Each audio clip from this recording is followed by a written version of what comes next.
Married at First Sight, Season 15, Episode 5. And this video is for Miguel and Lindy.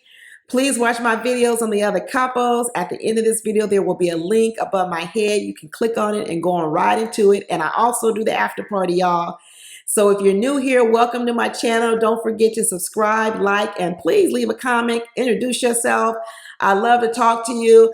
And for you who've been sticking with me last season and this season, my heart is warmed by y'all for supporting me and having coming and talking with me every single week. Because y'all who I come and talk to about this, but we about to talk to Miguel and talk about Miguel and Lindy. And I'm calling this lust versus love because Miguel out here looking for lust and Lindy out here looking for love. And I'm not for sure if Miguel even knows the difference between a lust and love right now. But Lindy said she gonna school him. Lindy said, I'm gonna school you on the difference. Miguel gonna get this. He's gonna have to get this because their chemistry is off the chain. But I think Lindy is sensing that, hey, I want to make sure this just ain't lust. And this is also love because Lindy's like, I don't just be giving up the good stuff to any old body. And I'm not going to be giving it up to you if all you're looking for is some lustfulness. Because like I said in the very beginning of the video with Miguel, one of the things I said that I was going to watch out for was that why does he pair up with women? Because he talked about he was in a lot of relationships, but he left them all. And he would talk about how, you know, he could never get to that place of wanting to marry them. And so I always say, you know what, he's marrying women. To me, he's not marrying, but he was getting with women for the wrong reason. I could tell he was getting with women for the physical, probably physical attraction, but there was nothing left to hold the relationship together. I believe the missing link between Miguel and the women he was dating was an intellectual connection. I believe that he lusted for those women. He liked them physically, but then after the sex started to wane or he got used to it, what was left? There's no deep conversations or anything. Because one thing about Lindy and Miguel is that they have some very good, deep conversations with each other. They are mentally stimulating each other. So just like Miguel says, they may not be having sex, but he's stimulated in other ways. He's stimulated up here. And it's probably the first time he's ever experienced it. Because I think Lindy is able to have conversations with him on a more deeper intellectual level. And I don't think that's something that Miguel is used to. But here go Lindy again, talking about how she's sheltered in the Seventh-day Adventist. But then she turned around talking about she lived with her boyfriend in high school with his parents. Girl, that is not sheltered. Please, people in high school could barely even go over their boyfriend's house, let alone sleep over the boyfriend's house, and then let alone live at the boyfriend's house.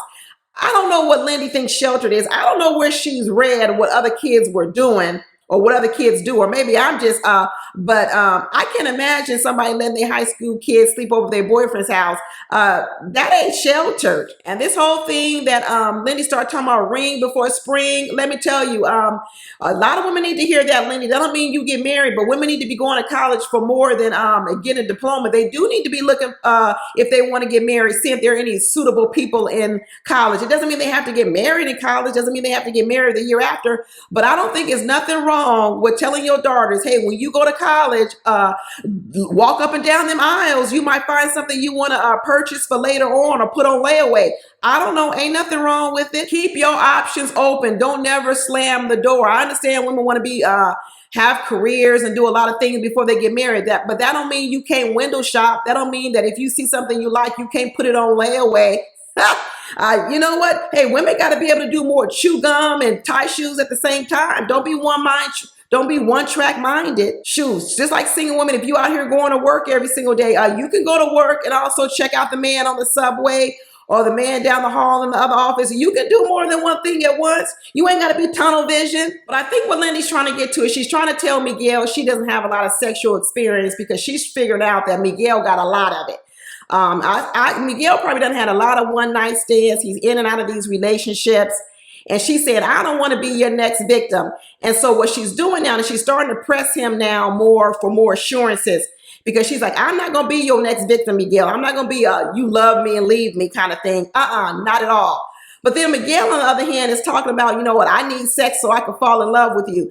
This is getting scary for Lindy because Lindy's like, love is a choice. Love is a choice. And Miguel is like, love is lust. I can't fall in love with you unless I slept with you. They got a dilemma on their hands. But all that stuff Miguel talking about love is a feeling, that's them gushy, lusty feelings, that love is a feeling. After them gushy feelings leave Miguel, then love is a choice.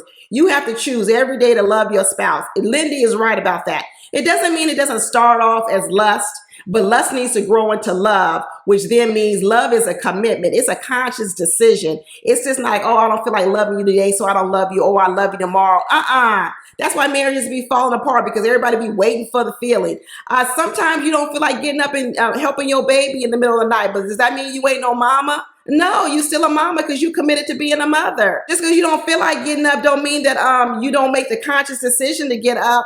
Love is a choice, Miguel. It's a job you sign up for every single day and you decide you're going to do it. Lindy thinks it's cold and harsh, but I just think that he doesn't have any experience in it. It might be all his atheist kind of upbringing. I don't know what it is, but it's definitely a little part that Miguel needs to work on. But I was happy to see in this episode he was giving her a lot more compliments, talking about how pretty her eyes were, how he's so attracted to her, all those types of things. So I like the fact that he's coming out that part and realizing you're going to have to give her some compliments, especially if you want to lust over her. You better lust with some compliments. But did you see what he said when he told her, she asked, well, what year were you in high school or graduated from high school? And he said 2003. She goes, wow, I didn't graduate to 2011. He says, oh, well, why are you so young? And she goes, well, why are you so old? Did you see the look on Miguel's face? It was like all the life left out of him. That comment by Lindy, stung. It stung real deep. And what was so interesting about it was like, well, why did it sting so deep, Miguel? And this is the thing I'm talking about, people. A lot of people walk around with a lot of confidence, but inside they're really not as confident as you think.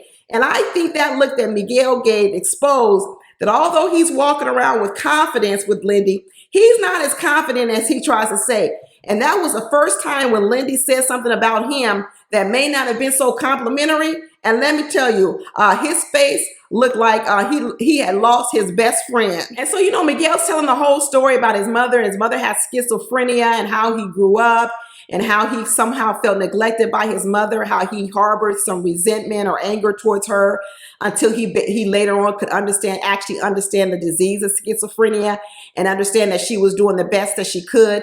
And said he regrets the way he treated his mother, or how he, you know, sort of shunned his mother. And I think that also, you know, even though Lindy was saying a lot of nice things, that also put her on notice, because it really is what Lindy's fear is that Miguel will love and leave, that he has no problem leaving women. He left his own mother. And what Lindy is saying is, if you could leave your own mother and abandon your mother, you might abandon me too. And I think that makes Lindy scared. So she talks about her walls are coming down, but she still has a hedge. And I believe that. I believe that Lindy really wants to go all in with Miguel, but I think she's tiptoeing because she wants to make sure that he's not going to love her and leave her. But they're going to have to talk through it. And I think they're having the deeper conversations that they can talk through it. I'm putting them on the same level as Nate and Stasha. I think they're having more of those in-depth conversations where they're really getting to know the person, and they're having them in a nice, calm way without getting too upset. And so far, I'm liking that. I thought by now we would have seen a Lindy fly off the rack and have all these emotional outbursts like the experts or the producers were trying to tell us. And I haven't seen any of that between these two. And so I really am all in on these two. I think they can make it. I think that they have the capacity to work through these issues and make it to the end and work out their problems. But this sex thing is going to be an issue. I think they're going to need to have sex pretty soon, because because I believe that it is going to stop Miguel from moving forward. I think he does need it. And I think it's still one of the fears that that Lindy has. So he's going to have to keep doing things to make her feel comfortable so that she's willing to take that next step. And I couldn't believe Miguel was trying to bring in God, talking about consummate the marriage. That's a Christian principle, Miguel. You just said you're an atheist. So I don't know how you're trying to bring in consummate the marriage as a way to get Lindy to go all in with you, and it's a Christian principle. Are you trying to manipulate her, Miguel? Like Lindy said, don't be using those sacrilegious jokes to try to get me to do what you want me to do. Miguel trying to be crafty. He really trying to be crafty. But so far, I'm still liking the couple. I think Lindy is looking at him straight on and realizing what's going on. I think she can handle herself accordingly. But right now, they got an issue of lust versus love. And I'm all for Lindy taking it slow to make sure that Miguel isn't just trying to get at the good stuff. And he's not going to be trying to cut and run. Anyway, that's it, y'all. What you think? Drop down in the comments and tell me your thoughts. Talk to you later. Bye.